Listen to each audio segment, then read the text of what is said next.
Hello everyone, welcome back to the channel. Today I want to continue my series 1e4 for Dummies by looking at some model games from the past. In this series I want to build your very first opening repertoire with 1e4. I want to start at 1000 ELO and work all the way up through to like 2200 plus. In our last lecture we looked at the first 3 moves in a lot of different lines for white, for example, against the Sicilian, against the Scandinavian, against e5, and so on. And we finished off with a model game in the Rue Lopez after 1e5. Today, I want to share with you some more model games from the other openings. So the Sicilian, the French, the Caro-Kann are the main openings that we're going to be covering today. Before we get into it, I want to remind you about the 3 pillars of this series. So the first one is understanding over memorization. So I'm sick and tired of going to chess tournaments and just trying to cram the opening moves and the opening lines right before the game and then forgetting about them like even a day after or like a week after the tournament. Instead, I want to come with you in this journey to understand every single move that we play so that it basically sticks in our brain for a much longer period of time and so that we understand every single move that we're making at the chessboard. Foundation number 2 is going wide instead of going deep. So in any chess position, it is a much more important skill to be able to recognize different moves that we can make and that our opponent can make, rather than just trying to focus on one opening variation or one line or calculating one line too deeply and not going wide enough, so considering more possibilities. And the third one is studying from model games of the past, and that is exactly what we're going to be doing today. So let's go. So the first game we're going to be looking at is from a famous Hungarian player from the 1970s, 80s, 90s called Gyula Sachs. So in a lot of these games, you'll see there's a big rating discrepancy. For example, his opponent was rated 2000, and at the time, the player with white pieces was rated 2535. And I've done this purposefully because it's much more instructive to learn from games where instead of it being an elite player against another elite player, there is a player that's much weaker so that he'll make more mistakes and therefore we can learn. Because a problem that I see very often with studying from games like nowadays, like let's say the Tata Steel tournament that's going on right now, is that there's very few mistakes, at least mistakes that we can directly learn from, at least in terms of the opening. Like no one makes opening mistakes anymore. So it's really hard to gain that knowledge. So I prefer looking at games of the past, and especially with this big rating discrepancy. So, okay, what's happening thus far?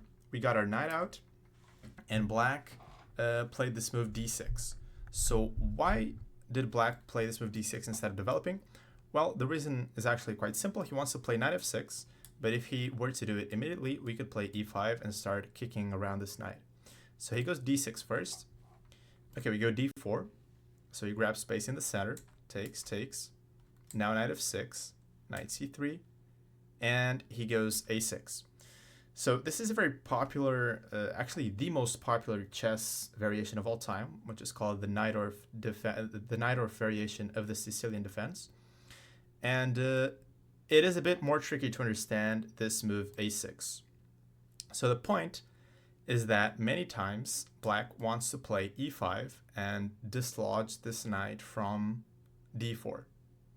So by doing this, black is weakening this d5 square a lot. This is what we call in chess an outpost for this knight on c3, or for the pieces in general. An outpost being a square that cannot be evicted by pawns. So you'll notice that there's no pawn that can come to c6, no pawn that can come to e6. So this is to say that this is what we call like a positional concession, but black does this in a calculated manner because this knight will end up on a poor square, either on f3 or on b3. b5 is not that great a square either. But black needs to watch out for knight f5. Why? What's so different about this move? It's that the knight wants to come to e3 and then to d5. So it is the optimal square for the knight, but the problem here is that black is just going to take it. That's why, again, with this move order with e5, we start with bishop b5 check, and then we're going to place a knight on f5 basically no matter what black does. So this variation is a bit dubious. That's why black goes a6 here, okay? And this is one of the most well-known positions in chess theory, pretty much. It's the beginning of the Najdorf variation. So white carried on developing, bishop g5. So just putting pressure on the knight, developing a piece, e6. And now this move, queen d3. Okay, I don't want you to copy exactly what the player with white pieces is doing. Like, I'll have my own recommendations when we get to a later video about like going deeper into chess theory, because this far we've only covered a depth of 3 moves for white and for black, of course. So I don't want you to exactly copy what this guy is doing, but there is a lot of interesting moments throughout this game and throughout the games that I'm going to show you where we're going to learn general concepts that can be applied in various different variations and lines within the same openings. So this move, queen d3, does restrict the bishop, so it's a bit awkward.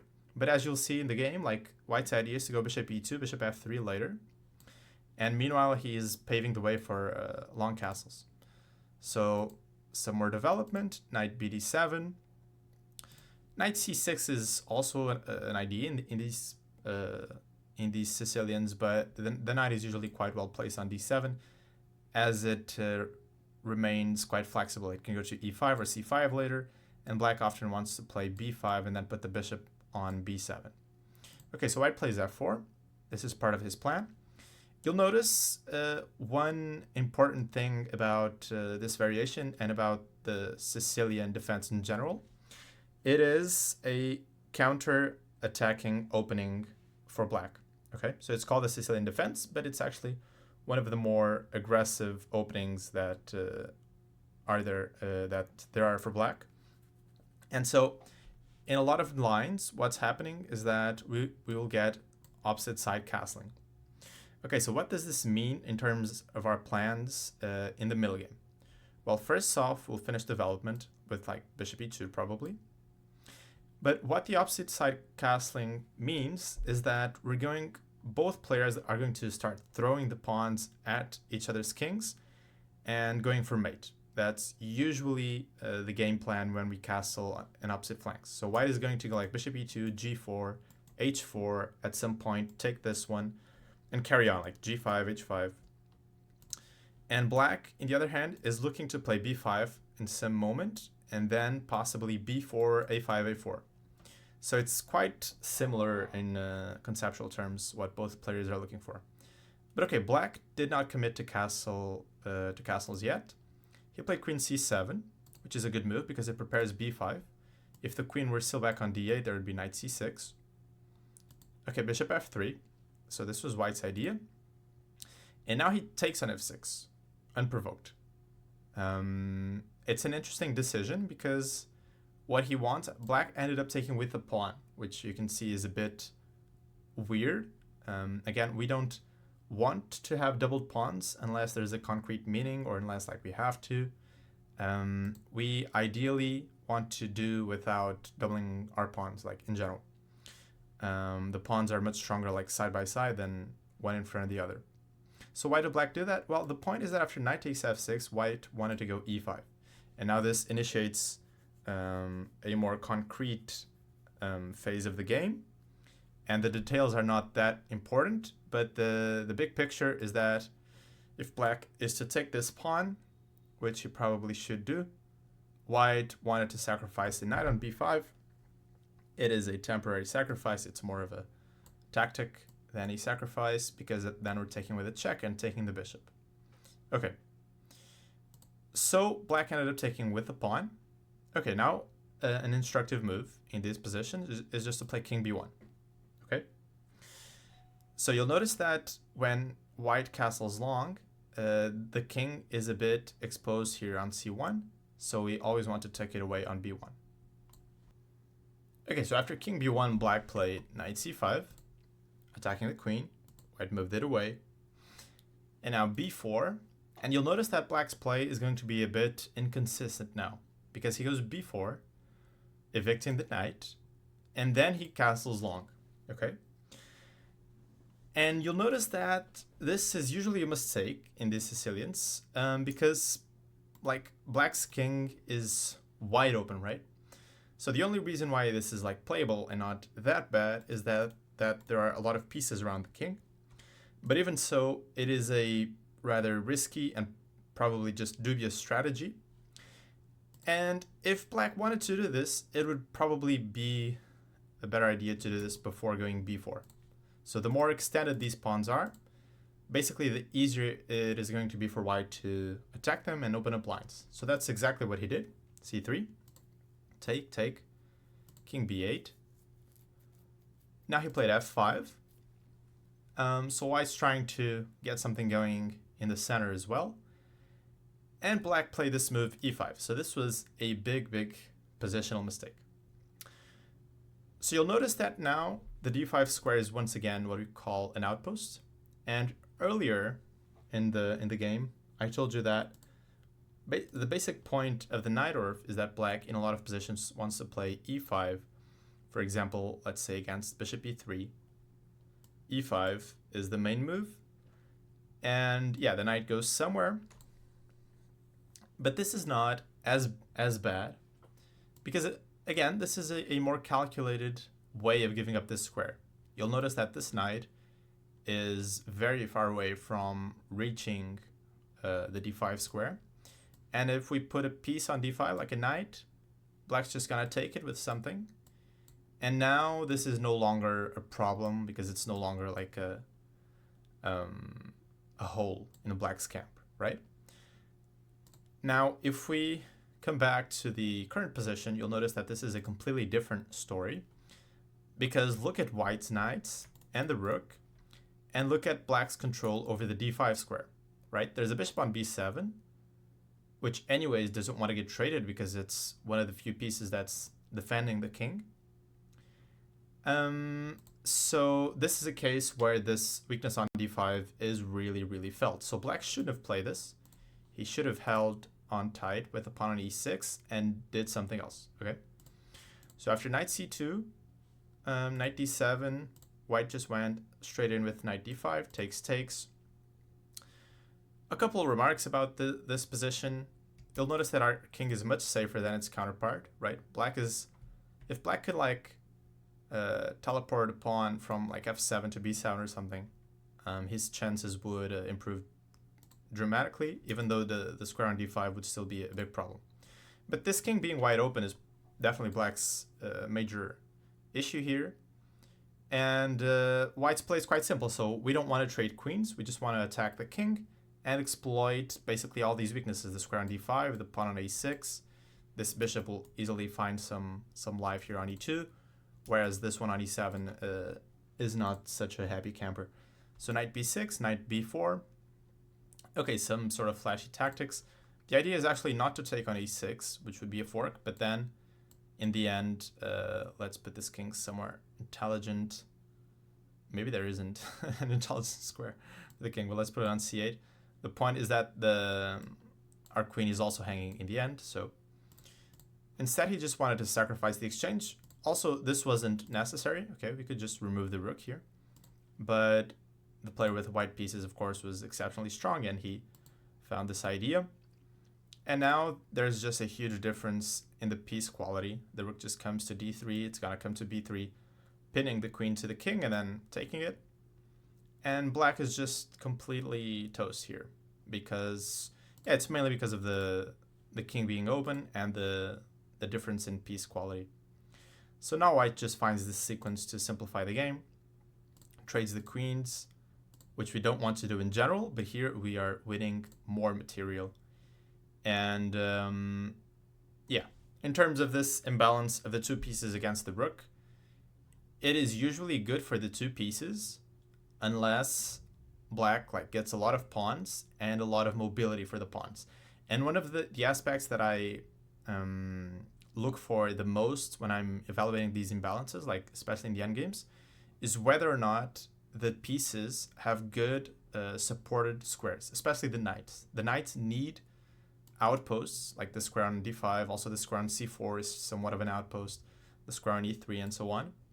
And the bishops also benefit a lot from having these protected squares where they're protecting pawns and being protected by the pawns at the same time. So white's conversion here was extraordinarily simple. King a6, knight d5, and black resigned. You can tell that this is a game from 1985 and not from 2025 because black resigned in a position like this instead of playing on forever like a moron. But yeah, in case you're wondering why is this so completely winning, it is pretty much that black has no counterplay. Okay, so he's riddled with weaknesses, namely these two pawns, which are almost impossible to defend at the same time. Black would have to play something like rook h6. And, you know, in the end games, if you're going to be this passive, you can literally just pack your bags and resign. Okay? The number one rule in endgames is that activity is above everything else, right? The activity of our king and of usually our rooks, but our pieces in general. So if black doesn't want to subject himself to that, okay, he'll lose the f6 pawn and the h5 pawn will fall after that. And again, like if you look at white's camp, there's no weaknesses. So this game was really a masterclass in the Sicilian defense. Sort of a typical struggle and battle in the Sicilian, I would say. Of course, black made a lot of mistakes early on. But yeah, it was very instructive, and let's go on to the next game. For our next game, I'm looking at one of my favorite players from the past, none other than world champion Mikhail Tal from Latvia. This game again was played against a much lower rated opponent. This was played in a simultaneous exhibition in Boston in 1988. So we know our moves until a depth of 3. And okay, it even goes a bit astray, but it will lead to the same position because I'm recommending d4. I'm always recommending to go into the open Sicilians. It's where we're going to learn the most. He starts with knight c3, but then he goes d4. And we get this open Sicilian position. So black is trying to develop his queen side before the king side. Often we see this in this variation where black goes e6 here. And I believe the reason for this is that after, in a position like this one, it's not so easy to play knight f6, again, because there is just e5, and this is just terrible for black. The knight has to come back. And he could definitely go d6. Black could consider going d6 and then knight f6. But it's also reasonable to play a bit on the queen side first. This would definitely not be advisable for players even below like 1600, I would say. Because I think you should just stick to the principles as much as possible. But okay, black goes for this. Bishop d3, bishop b7. Castles. You'll see that in this game white castled short. It was possible to consider castling long, but again, black already has his counterplay quite well developed on this side of the board, so maybe it makes more sense to castle on the king side. Knight f6, rook e1, knight c6, the knight gets traded, and white traded the knight in order to push e5, and now black goes knight d5. So now a question to you is, should we trade this knight, or should we move our knight away, say to e4? So give it some thought. Pause the video if you want. White played knight e4, which I think is a very instructive move and a great move. So instead of trading, we go knight e4, and we're looking to pounce on these weaknesses on d6 and on g5. One of our biggest threats, so to speak, is to trade off these bishops, the dark squared bishops. Because after we trade those, we gain access to knight d6, and this is just a beautiful outpost for the knight.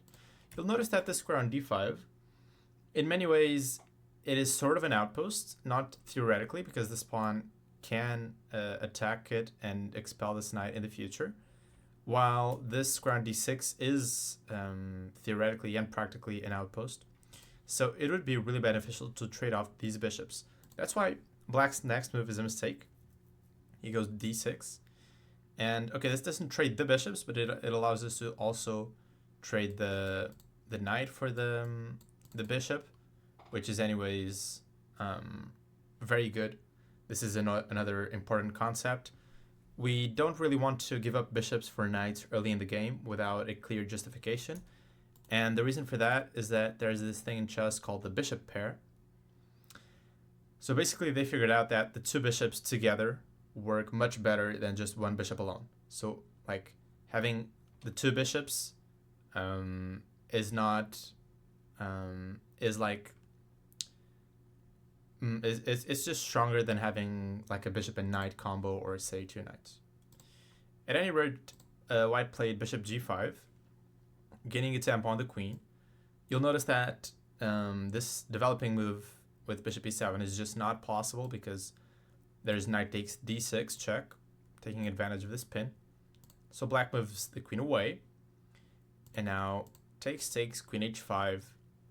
And here black had one chance to save himself, at least from immediate defeat, and that was to trade the bishops at this stage.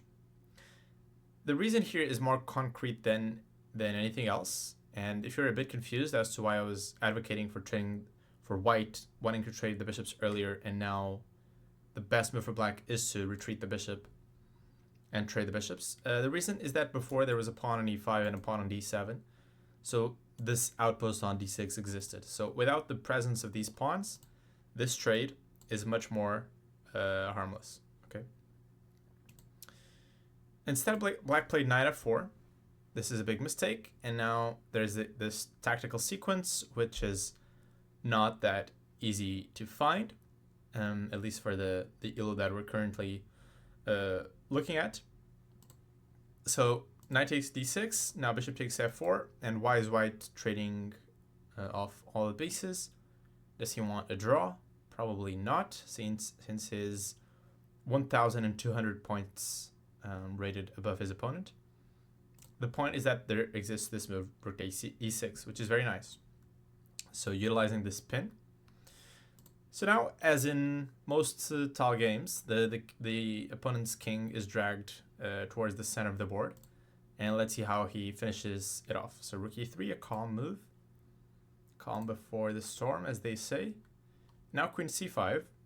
This sets up some ideas of rook e7, queen a7. Black is completely busted, but okay, let's see how he finished off the game. So rook e8, bishop f5 check. I really like how he utilizes all the pieces. And spoiler alert, this rook is also going to come into the game. So king c7, queen a7, check. Already there aren't that many moves for black. There's only two. And his opponent decided to go king d6. Probably already seeing the mate that would unfold, but anyways, like the alternative is to go bishop b7, where there exists just rook c3, and yeah, like black will get mated anyways. So king d6 happened, and now rook d1, bishop d5, queen b6, and this is checkmate in the middle of the board. And I really like how white utilizes all of his forces combined to deliver this checkmate. So another very instructive game. Let's go on to the next one. Okay, so our next game features two players whose names I do not know, I've never heard of, and I can't really pronounce them that well. And it was played in 1989. And at any rate, the player with the white pieces played extraordinarily well. So we get another Sicilian, and black goes for the setup with g6. So what is black aiming to do? He wants to develop the bishop through g7, and then put the knight on f6 and castling. Okay, and castle. This is called the dragon setup / variation. Don't ask me why it's called that. I think it has to do with like the pawn structure resembling a dragon somehow, and like the bishop here is the head of the dragon or the tail or something. I don't know. Doesn't really matter. So you'll notice that white sets up in a different way. He puts the bishop on e3, the queen on d2. So this is directly aimed against black's setup, right? Because the bishop on g7 is exerting pressure on this knight and this knight on c3. So the bishop on e3 does a good job of just defending it. Okay, knight f6, f3, because black was threatening to go knight g4 and take the bishop pair, which we don't want to allow. And now this move h6, which will prove to be a mistake in a couple moves. So white castles along, black trades, goes a6. What is the purpose of this cryptic move? Black wants to go b5 and then b4. So we've seen that in opposite sides castling positions, the plans for both sides almost always involve attacking each other's kings with pawns. And now this move king b1, which I'm a strong supporter of. We just took our king away into safety. We get out of this dangerous, potentially dangerous diagonal, and we defend our pawn on e2. So I really like this move before starting any operations on the king side. Bishop e6, and now g4. Okay. So we start our attack, and black goes for this weird move, king f8. Okay. And the reason he went for king f8 is that he was afraid to castle. Okay, he was afraid to castle because white goes h4. And now this goes to show why this h6 move was actually a bigger mistake than it first seemed. And the reason is that this pawn is what we call a hook. I briefly talked about this in our last lecture, but the idea is that a hook is a pawn in your opponent's camp, or in your own, that allows a breakthrough, a fruitful breakthrough for us in this case. Okay, so if this pawn were on h7, we could go g5 and evict the knight, and that's what we should do, but the knight would just move. But here it's much worse, because when we go g5, if black trades, he's just opening up this h file for us, and it's a direct route to his king, and black doesn't want any part in this. So the pawn was much better off on h7. It would be much safer and harder to, overall it would be harder to attack black's king. So he doesn't want to castle because he's scared, so he goes king f8, reasonable, h4, knight e8. You'll notice that black's going completely astray, super passive and like weird moves. White carries on developing. You'll notice that all his pieces are working well together. Rook g8, another funky, not so purposeful move. White goes e5, and black panics with d5. So now the game will take a much different approach, as we'll move to an endgame. Okay, so white just snatches a pawn and trades off all the pieces. So what should we do when we're up material in this elo? Honestly, not only in this elo, like in pretty much all ratings, I would say. We have two ways to go about things. One is to try and checkmate the other guy. Okay, this works 1,000 times better when we still have queens on the board, right? Because the queens are really good at attacking, and yeah, they create a lot of attacking potential. So it's rare that it's quite rare that I see a checkmating attack without the presence of the queens on the board. So the second way is to trade off all the pieces. So we also saw this in the last lecture, like if we just have king against king in this position, it is an absolutely trivial, automatic, super easy win for white. Okay, we just push all the pawns on the flank where we have a majority, which is the queen side in this case. We make a passed pawn because eventually we are going to be able to force the trade of 2 pawns for 2 pawns, and then we just push our remaining pawn, force his king to go there and take care of it, to keep an eye on it, make sure it doesn't promote, and meanwhile we come with our king and just take all his pawns. Okay, so that is our basic game strategy. In this game, that won't even occur because white gained more advantages. So in this case, he spoiled black's structure even further, took another pawn, so now we're up 2 pawns. Now we got down to a pure endgame, let's say. What should we do? It's very simple. First, we should activate our king.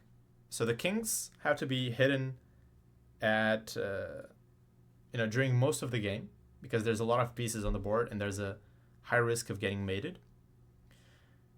Once we approach the endgame, all that goes pretty much out the window.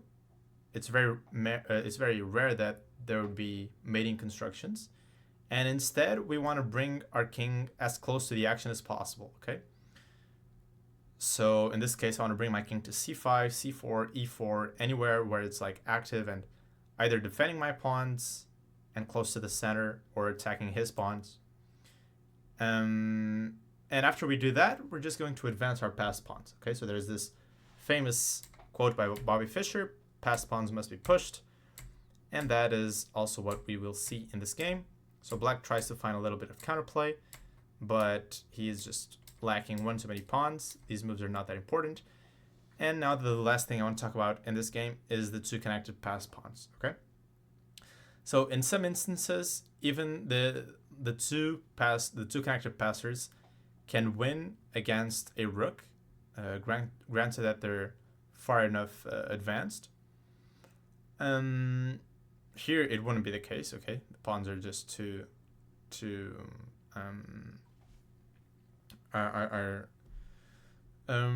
much like they're close to the original squares. So what are we going to do? We're just going to push the passed pawns, okay? We're going to push this pawn first. And also what white did was quite instructive. He put the rook behind the pawn. And now it is an absolutely elementary win. We just push this pawn all the way to b7 and then evict the rook and make a new queen, okay? And I believe the rest of the game was has some mistakes in its relay. So like the moves weren't passed on correctly from the board to paper, or I don't know, the journal or whatever, wherever the game was published. So it's not that important. But white's plan here is just to push the pawn to b7 and it's unstoppable. So white is just completely winning.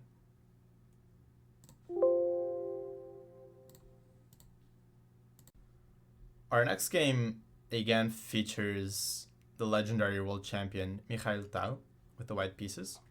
Now we're moving on to the French defense. So the French goes after e6. Why is black making this awkward pawn move which doesn't control the center? Because he wants to play d5 on the next move. Okay, so this is the whole idea of the French. Now there's several ways to play. We can go e5, grab more space. I'm not recommending this as our main repertoire because I believe it's hard to play with overextended pawns in general. But, with that said, there's always a lot of exceptions to the rules, and you'll see that we end up going for e5 later on in a lot of positions. I recommend this move knight c3, and his opponent played one of the possible lines, which is bishop b4, the so-called win-over variation.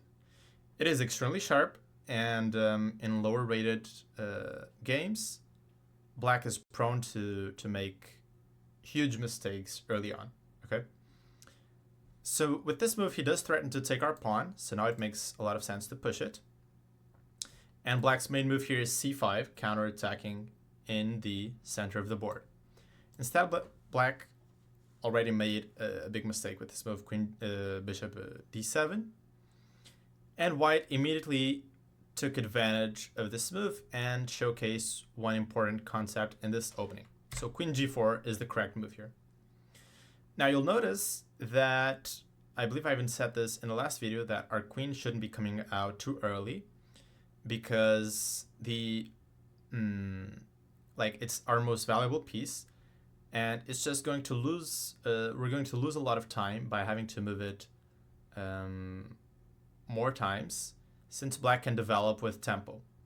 But you'll notice that in this position, there aren't any good ways for black to develop with a gain of tempo, right? The f6 square is taken by our pawn, and if knight h6, in a lot of lines, we can just take it. But okay, why did the queen move out of its shelter so early anyways? The point is that when black has moved this bishop from f8 in this variation, and this happens a lot in French as well, we gain access to this move queen g4, attacking the g7 square, the g7 pawn. And you'll notice that it's actually not so easy to defend, and black compromise his position even further here. So in a lot of lines, black already has to start sacrificing some material to even stay on the board, okay? So in some other variations, black has to go for stuff like this. 97 takes, sacrificing 2 pawns and going for some sort of counterplay, okay? Other moves like g6 are too weakening. We can just go h4 and then h5 next. And again, what is this pawn called? A hook. What else? Believe it or not, the computer is suggesting bishop f8 as its first move, and it also wanted king f8. Both these moves are not very likely to be played, and anyways, they would be very committal. So black took and went g6, knight f3, developing, bishop h6, bishop d3, knight e7, now this move h4. So black's whole king side is quite weakened, and we are just looking to play h5 as soon as possible and just blast open all of the files and diagonals on the king side, okay? Knight f5, h5, g5, and now a tactical position arises quite early in the game. White to play and essentially win. The game didn't end immediately, but in any case, the sacrifice was completely correct. The move is knight takes g5. Okay, what does this do? If black takes, which did not occur in the game, the bishop takes, and now after the queen moves, it also only has one square. We are going bishop f6, and what our friend Tal saw is that this pawn is just racing to promotion very quickly. And this concept actually, this idea happens a lot in this variation, okay? Where the h-pawn eventually, like the king side opens up and the h-pawn just runs through. Okay, I've seen this quite a number of times. And it's not easy to stop at all. Let's say like rook f8, we just keep pushing the pawn and then h7, h8. So instead, black played rook g8, and white carried on with f4. Again, saying that if black takes, this pawn is too strong. Okay, and we're just going h6 next, taking on g5, and even with the piece deficit, the pawns are too strong. Okay, so black didn't take, and white also didn't take. White also didn't do anything about the knight. And I really like this a4 move. So what the hell is this, right? Because all of our play has been on the king side this far. So what the hell does white want with this move? Like a5 or something, a6? It's not clear, right? No, the point is that we are trying to activate this guy. So this guy has been asleep, and black is clearly not looking to activate it anytime soon by like taking and letting our bishop park itself on f6. So we need to find some life for our pieces. And in this case, the bishop is coming to a3. Okay, this is the whole point. Black cannot allow this at all. He needs to do something fast. He went b6. This was another mistake because it allowed, it created this hook. Once again, we are talking a lot about hooks, but it is true that lower rated players often like underestimate the power of these things, these positional concepts. Okay, so black went c5, giving up the pawn on b6 because there's this pin to the rook on a8. And you can see black's position is just crumbling. Now, to his credit, he came up with this sacrifice on d4 and made some sort of a mess. I mean, I honestly think Tal was completely down to get dirty with like these messy positions as well. And he probably wanted to play sort of a showy game where he could show off some tactical prowess or whatnot. But yeah, the game already by this stage is getting more complicated than than what I would like. I mean, white is still completely winning. This is still in the bag, so to speak. But after, like, you can see this is a very sort of complicated move. We are attacking the rook. The queen's hanging, of course, but so is this one. Black gave a check, which seems to win, honestly. But there's this move, bishop b4, and okay, the confusion just goes on. But long story short, white's doing terrific, and yeah, this is a middle game that I would rather not get into. So let's look at the next game.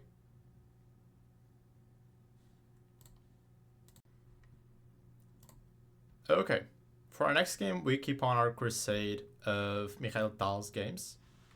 Honestly, when I was researching for these games, a lot of his games just appeared in the database because of some exhibition matches he played.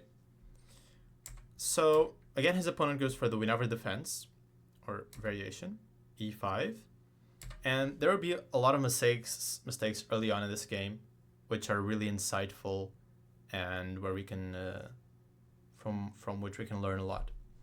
So his opponent goes f6. Now, in the French, if you think like in terms of in structural terms, black has two breakthroughs.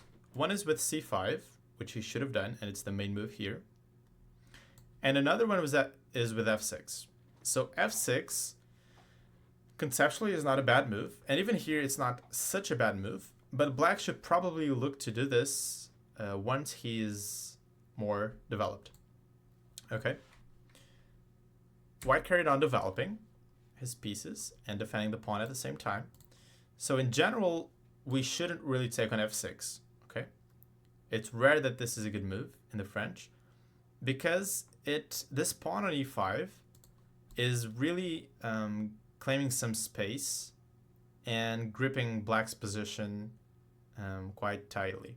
Okay, and after we take, we lose this grip on his position and also allow black to develop for free, pretty much. Okay, so a much better move is what Tal did, to go knight f3. And now another mistake by black, knight c6.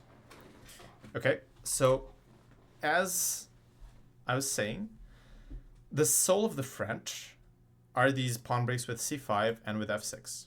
It is vital, completely vital, to go c5 right now. Okay, black doesn't have any time to waste. This move, knight c6, is very bad because it gets in the way of this pawn on c5. And now once, like, white just doesn't want to take on f6, as we discussed. But once we find a way to just defend this pawn and keep this grip on the e5 square, black will be in some trouble. So white goes bishop b5, pinning the knight. And if black is to take on e5, okay, now we take with the knight. And we are creating this threat of bishop c6, knight c6, queen h5. There are a lot of threats coming all across the board all of a sudden. So black went bishop d7, short castles. Now he took on c3, b takes c3, and started to go into the deep dark forest against one of the greatest tactical maestros of all time by going knight takes e5, which is just a completely flawed tactic. Even if it weren't flawed, I don't think that you are in your right mind to go for tactics against one of the greatest tacticians of all time. Okay, I'm exaggerating, but in any case, if black takes on e5, it is important that first of all, we cannot take on e5 immediately because black will take with the knight. And this is sort of what black tried to do in the game, but here it is working out for him. Because you'll notice that he took a knight, right? And we cannot take it back because now the bishop is hanging. And we don't have time to take on d7 either because the knight takes back, right? And he safeguards his knight, his extra knight, and he just won material. Instead, what we should look to do is take on c6 first, leave black with this horrendous bishop. The French is quite known for having for giving black this terrible light squared bishop, whereas our knight is like the best piece in the position, and we threaten queen h5 again, and overall black's king is just quite open, and white has a nice advantage. So instead of black took on e5 like this, let's see how we can exploit this. If you want to look for it, for the best way for white to play here, go ahead and pause the video. I will reveal the answer. White simply took with the knight. Now there are two ideas. One is if bishop takes b5, white has to find this. You'll notice that the rook is hanging now, as well as the knight. But white has this queen h5 check. So this is one of the major drawbacks of going f6, while the king is still in the center. Okay, and white is the point against g6. Are we going to move the queen? I don't think so. Knight g6 is a typical puzzle rush tactic, and we are just picking up the rook, and black's position falls apart. Okay, the queen starts taking everybody. The second point was shown in the game after pawn takes e5. We give the check on g6 again, and the idea is that after g6 we can take on e5. Okay, so we leave the bishop on prise, because now the rook is hit. Okay, so knight f6, bishop g5, bishop takes b5, bishop f6, and black can and should have resigned.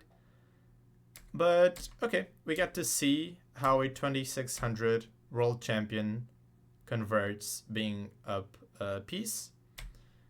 Funny enough, I thought Tal would go for a quick mating attack. This is a position, by the way, where we could go for a mating attack, but he chose the latter. Maybe he was trying to be more instructive for my future YouTube video 40 years down the line. He chose a more positional route, and he's going to try and start trading off pieces. He trades the pawns. Okay, he goes c4 again. I believe he's trying to make black take so he can go d5, flexing all these pins. Like the queen cannot take because it's protecting the rook, and the pawn cannot take because it would open up the line for this rook. Anyways, black went for something else, and yeah, he just traded all the pieces, you know. Now, okay, to be fair, he did not trade on c6. He went queen f7, which is a much stronger move. This is a good example of that, actually. Like, this is a position where if you take, you're giving black unnecessary chances, because he'll have these two connected pass pawns, and as I told you, man, in the other game, connected pass pawns are tricky beasts. Okay, you don't want to, you really want to have them, and you don't want to face them in general, to deal with them. And this queen f7 is actually much simpler, because now we're just pushing the pawn, and there's no way to stop it, right? Because it's defended by the queen, then it's defended by the bishop, then by the queen again. It just makes it all the way to d8, and it's much easier to try and checkmate in this position. So another great victory by black, and now by white. And now let's move. Okay, actually there's still one more game to go through. I thought we all had already covered the 3 games from the French section, but there's still one more to go. So this one is rather short. So we get the French defense, and black goes for knight f6. We had been seeing bishop b4, which is the win-over variation. This knight f6 move just puts pressure in the center. And remember that I talked about one of the main core ideas for black in the French being this breakthrough with c5. Well, this is the point of this weird development scheme by black, right? Because the knight did this journey to f6, then to d7, and it is a passive square for sure. But he's arguing that we would rather have a pawn on c3, right? Just protecting our pawn structure, because ideally we want to take back on d4 with a pawn, like after c5 happens. For example, the main line here goes f4, c5, knight f3. And there is even another line for white, which involves going knight e2, which is a really weird move.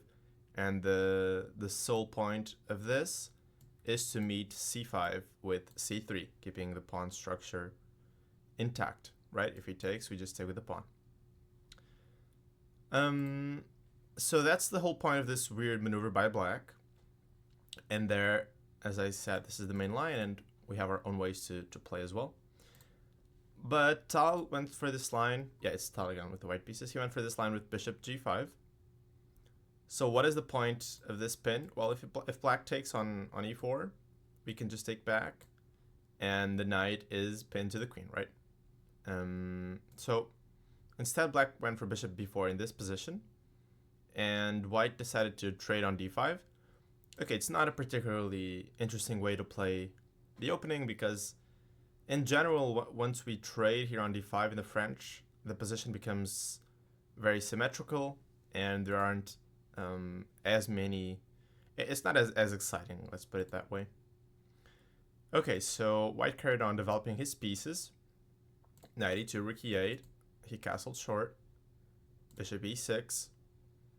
And yeah, once we've castled in the same side as our opponent, we're probably not gonna start lashing out with our pawns, going like h4, h5, or h3, g4. That's usually not our game plan, okay? So the position becomes to just take a more strategic and positional character. Okay, so knight f4. This move has a couple purposes. One is to get the queen out to f3 and get the queen involved in the action. The second one is to introduce this idea of taking on e6. So white might want to do this in the near future or not, depending on what black does. And another one is probably to go knight h5 as well, right? Exerting more pressure on this pin. Black played c6, queen f3, bishop g4. Okay, this is a big mistake, but it's quite instructive. And yeah, it's the reason why I said this is a short game, and this is basically the most instructive moment I want to show you. This doesn't really have to do with the opening at all, but it's just sort of a calculation 101 in chess. So you'll notice that there's this pin going on from the knight to the queen, but black is also attacking our queen. But you will notice that this knight is overloaded, right? It's defending the bishop, and it's also pinned to the queen. So if we want to take advantage of this, we have probably two moves to consider, right? One is queen takes g4, where black most certainly has to take back. So we temporarily sacrifice the queen, then we take his queen. And then we have to make a tally of the material count in the end. And the second option is to take on f6, which removes the defender of this bishop. So he cannot take back here on f6 because we just take the bishop, right?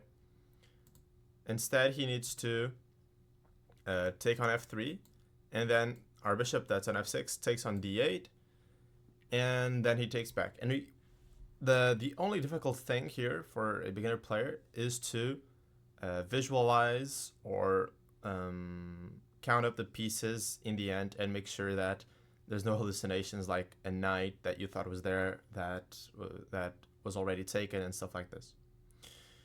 So my shortcut to doing this, my advice is to make this sort of a counter in your head as you go through the variation. So here's the way I do it. I take on f6, I'm up a knight.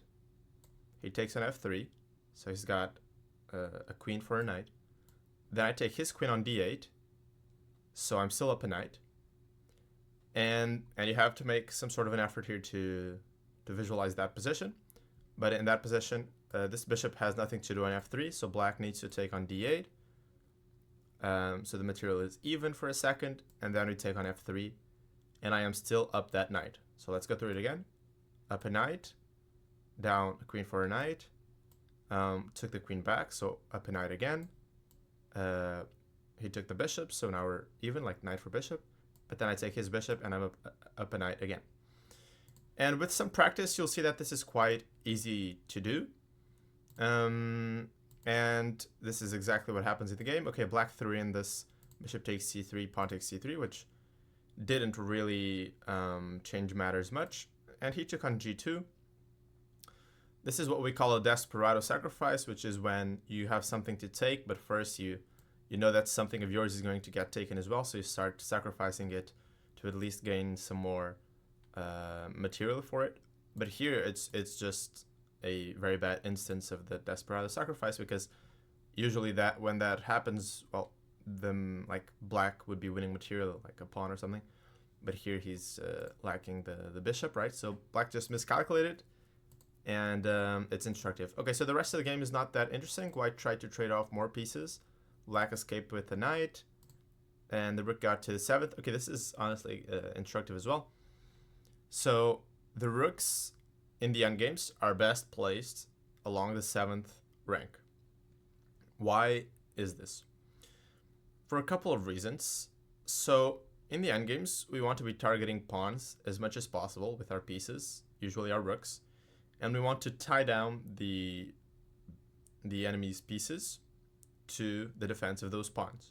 So it makes sense that we would put the rook along a file or a rank where it can sort of do the maximum damage.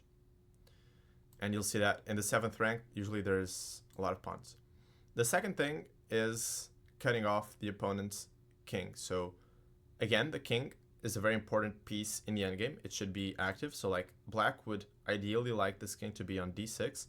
We would also like our king to be on d3 or some square like that. And the rook on the 7th rank literally cuts off the enemy's king from approaching this center. So black went for rook e8, rook e1, and we got a whole bunch of trades, which favors the attacking side always, the side that's up material. And the conversion wasn't too interesting. Some moves were made, and black just resigned a bit too early, at least. Well, not too early against one of the greatest players of all time, but a bit too early for me to show you some more basic endgame technique.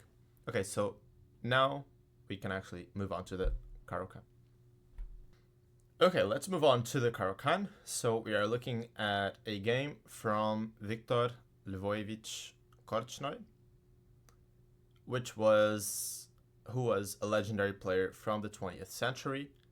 I believe the player that played in the most candidates tournaments, or maybe that was Smyslov, I can't remember now. But this guy played a bunch of world championship matches against Karpov in the time, who was of course the world champion for many years.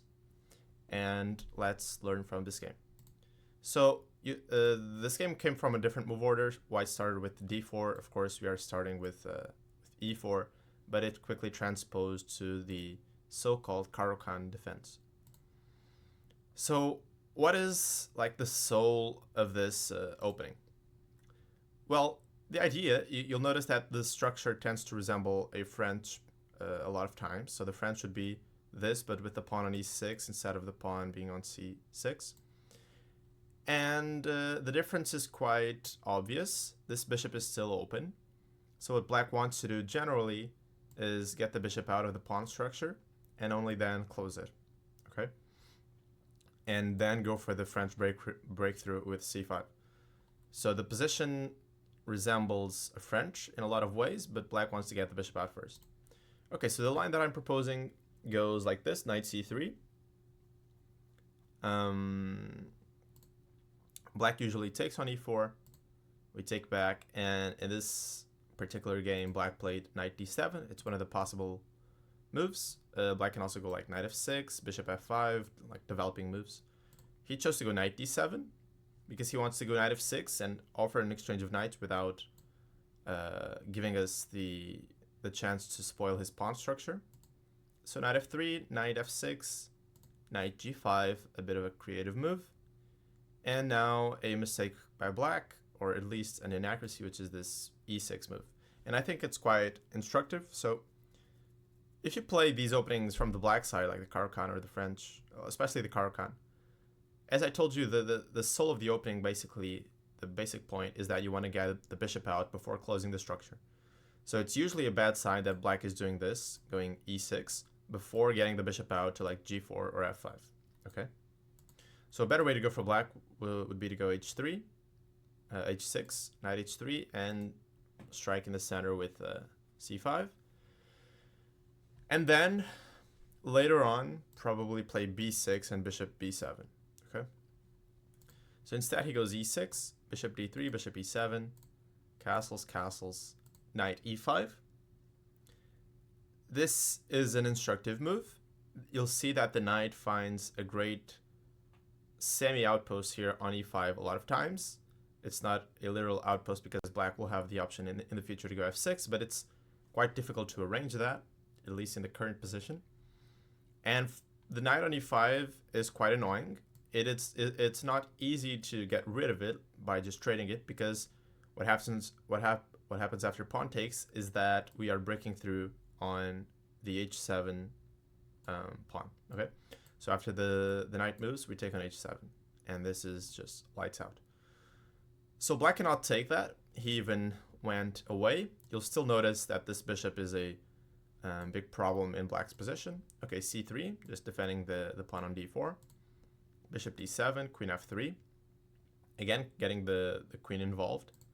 Rook c8, and now a brilliant tactic that I don't expect most people to find. But of course, Korchnoi was much stronger than all of us combined. And he goes for knight, e takes f7. Okay, so let's see what the point of this is. Rook takes f7, of course. And now he sacrifices another piece by taking on h7. Okay, so there's a lot of points behind this. The main one, knight h7, queen f7, we will see in the game continuation. Let me just go through some other possibilities first. Okay, if the king tries to run away, just hide on h8. We take the rook with a devastating fork to the king and the queen. Okay, so that is just game over. If the king runs towards this side, this is quite a pretty move actually. We don't take the rook. Instead, we go bishop g6, which is a silent killer. And now the rook is just trapped. We'll take it on the next move. Okay, so now let's carry on with the game. Black took on h7, queen f7, king h8. Now, this is not exactly a mating attack, okay? It's more of one of those scenarios where you gain material, and in the end we have to evaluate the finishing position. So yeah, we can't go like queen h5 because black is just in time to take on g5 and win a bunch of material here. So instead, his point was not to go for a mating attack, but rather to take on e6. Why is this so good? So after takes, we can tally up the score. And we'll see that black has two pieces for the rook, which in general is a good thing. But he is down 3 pawns for it, right? These 3 pawns. So that is a lot of material. It is already a big material advantage to white. And after queen d6 and the queens get traded,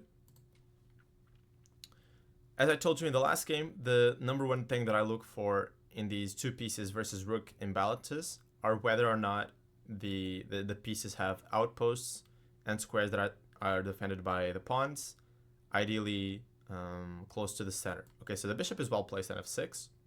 It's not really, doing much, but it is just a secure place for the bishop. But the main problem in black's position are the knights. Okay, so for example, let's say black put the knight on d5. Let's say this pawn on c3 didn't exist. All of a sudden, black's chances improve drastically.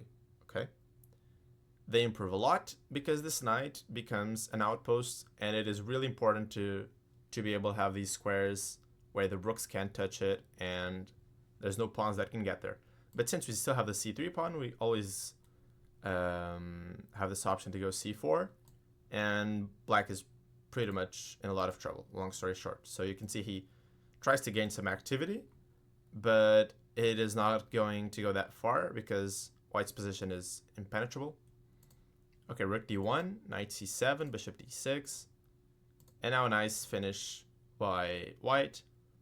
A bit of calculation, we take on c7, go g4, knight b5, and white's point was to go g5 in this position. And what black probably only now realized is that the bishop is actually trapped, right? Even though it has so many squares, all of them are covered, so he took on c3, and okay, resigned a couple moves later. Let's go on to the next game. Okay, so in our next game, black played in a really passive manner, and we'll see again how Korchnoi, probably in the same simultaneous exhibition, exploited this from his opponent and just destroyed him. Okay, so we get the Carcan again, knight c3, e6. Again, this is a mistake. Black should aim to get the bishop out of the pawn structure before closing it like this. So now black's position will just become quite passive, sort of, inherently. Of course, the game is still very much far from over. Okay, rook e8, rook e1. So white is just getting his pieces into the game. We could get this bishop out, but you'll notice that there isn't really such a great square for the bishop. On e3, it's sort of blocking our major pieces. On f4, it'll get hit with tempo by a knight on d5. So unless there's a reason to do that, we don't really want to just lose time. And on g5, it's not a bad square, but black will probably move this knight at some point and offer an exchange of bishops, which we generally don't want to accept in this case. Why? Because we have more space than our opponent, okay? You'll notice that, like if we divide the board in half, we are controlling some squares on his camp, and our pieces have much more scope than his, which means that we want to keep our pieces and not let him exchange his bad pieces for our good pieces, okay? So if you have more space, you want to keep more pieces on the board and avoid exchanges. So he goes rook e1, knight d5 and knight e5. Again, this great square for the knight. Already eyeing this f7 square, but also freeing up ideas for f4, f5. It is just a great square for the knight in general. And now an instructive bit in this game. White goes c4, knight b4, bishop e3. Okay, so far so good. So we're just defending this pawn and also setting up some nasty ideas of utilizing the discovered attack of the bishop to the queen. The queen goes back, and now a3, knight a6, rook d1, knight c7. And the reason I found this bit instructive is that simply the knight on d5 was an active piece. It was a good piece. It was kicked around to b4, to a6, and now from a6 it had nowhere to go, so it went to c7.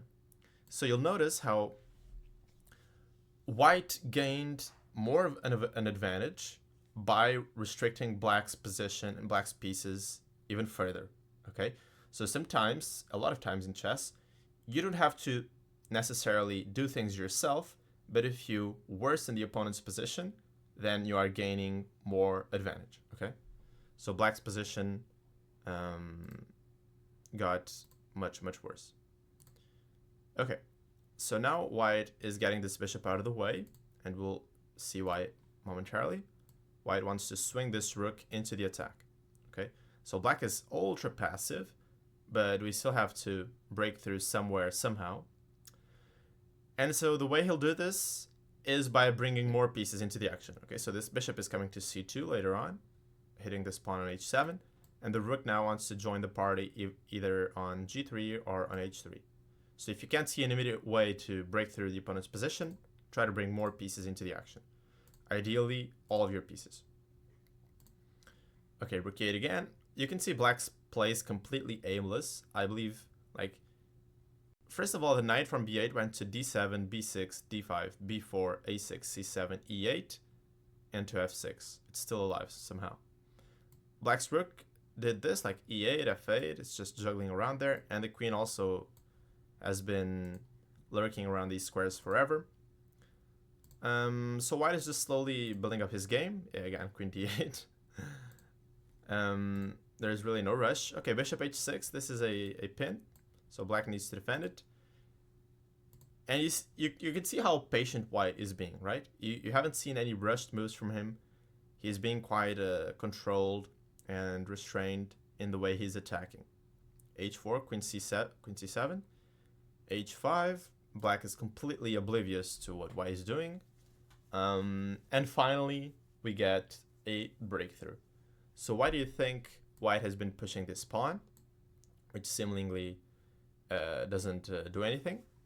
Well, the idea is to take on g7 now. Takes on g7, h6, and we are regaining our bishop with interest because first we want a pawn, and secondly, we are crashing through the opponent's defensive lines. So black tries to not take it, to pretend that everything is fine, but we get more flashy tactics, this rook g6, and yeah, this is pretty much game over. So if black takes, we have this nice mate on h8, protected by the pawn, and if he doesn't take, we want to take on f6 next, okay? And the game continued knight d7, rook e6, and this is pretty much as good as resigning. So let's go on to the next game. Okay, so welcome to the final game of today's lecture. We are looking at a Brazilian player called Giovanni Vescovi, quite a legendary player from Brazil, 2650 plus in his prime. I'm not sure what the number was. And he's playing, again, a much low-rated opponent, and the mistakes that he will make will, again, be around becoming too passive. So that is sort of the problem with the Caro-Kann and the French for beginner players, is that you really have to strive for some counterplay, and you cannot just, sort of make waiting moves or whatever and just shuffle around with your pieces. You really need to be precise and find some activity. And yeah, the weaker players a lot of times struggle to do this. Okay, so bishop f5 was played in this game. This is already an improvement in relation to the other games where black was playing e6 immediately. So the bishop gets out. Now there's this funny theoretical line that goes h4. So why is white doing this? Well, he's threatening to trap the bishop in one move with h5. So black goes h6. And now the theory goes like this: h5, bishop d3. So the bishop has moved to f5, g6, h7, and now it needs to get to trade itself off on d3. But this is all still like mainline theory, and this has been played like thousands and thousands of times.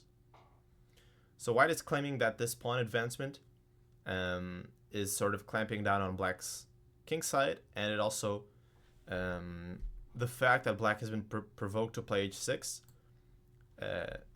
can give us some attacking chances in the future in the form of a hook. So you'll notice that white's pawn is quite far advanced up the board, so it's not really logical for us to castle short in most cases, because our king side is a bit compromised. Okay, bishop f4. We get some more developing moves. Black goes for this queen a5, and his idea was to castle long. And so far, so good. Okay. What black should aim to do, and what he failed to do for the whole game, is to go c5 at some point. Okay. So if you look at the middle game plans from both sides, usually you think about the breakthroughs. Okay. And black's main breakthrough here is c5. So the e5 pawn break is not nearly as effective. The usual way to go for black is to go c5. So queen e2, getting the queen out of the line of fire of this rook. Knight d5, bishop d2. The queen drops back, and now white goes c4 again. We also saw this in the last game.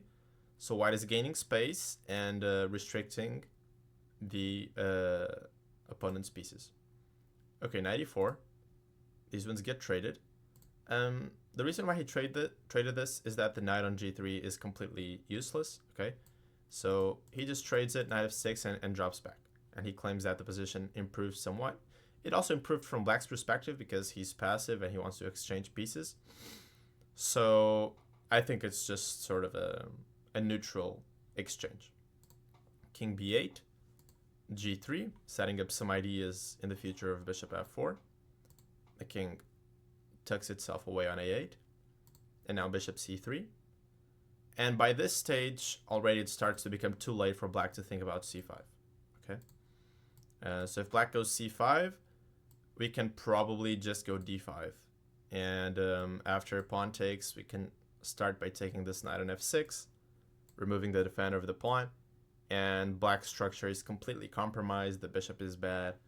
so this wouldn't be good at all for black. So he already should have found a moment to play c5, and there were moments earlier on where he could have played c5 instead of these, sort of passive waiting moves with the king, for example. Okay, bishop e7, knight e5, hitting this pawn. Again, you'll see this is why it's so good to look at games rather than just by learning from by studying opening lines.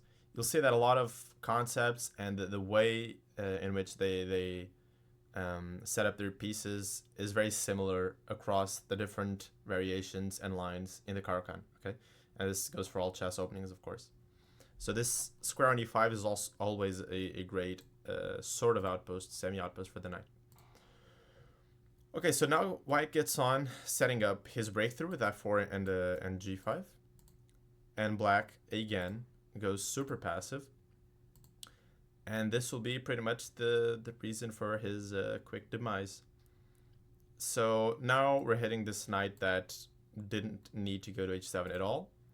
And now black took on e5, which makes it even worse, right? Because the knight now has no squares.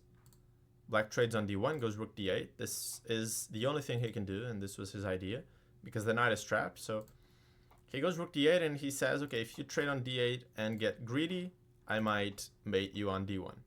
Okay? But a 26-50 player is probably not going to fall for that. So he goes bishop b4, rook d1, queen d1, and yeah. The problem is not that black's going to lose the knight, but it's more that the position is just too passive. Okay. So bishop d6, queen d8, queen f3, hitting this pawn on c6, and now just b4 and b5. And here I invite you to figure out how white can win a bunch of material and just simplify it into a winning endgame. Okay, I'll give you a couple seconds. Now I will reveal the idea. So white takes on c6 with the queen, more precise than taking with the pawn. And after the trades, this is a check, so black has to take, and we just take the knight on f8. And black duly resigned. Okay, it is incredibly easy to win an endgame like this when you're just... for example, we talked a lot about being up a pawn in these king versus king endgames, but if you're up a piece, it is 1,000 times simpler because the piece is just going to take all the pawns and escort our pawns to promotion. It's really simple. Okay, guys, so I hope you enjoyed today's lecture. Today we went through some model games in the Sicilian first, then the French defense, then the Caro-Kann.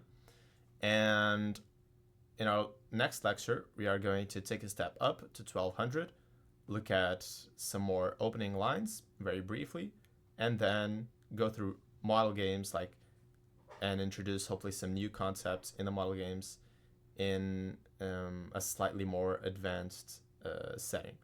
Okay, so introduce some more complex concepts very slightly. Of course, we're going through these small increments of 200 points, which in the grand scheme of chess is not that much.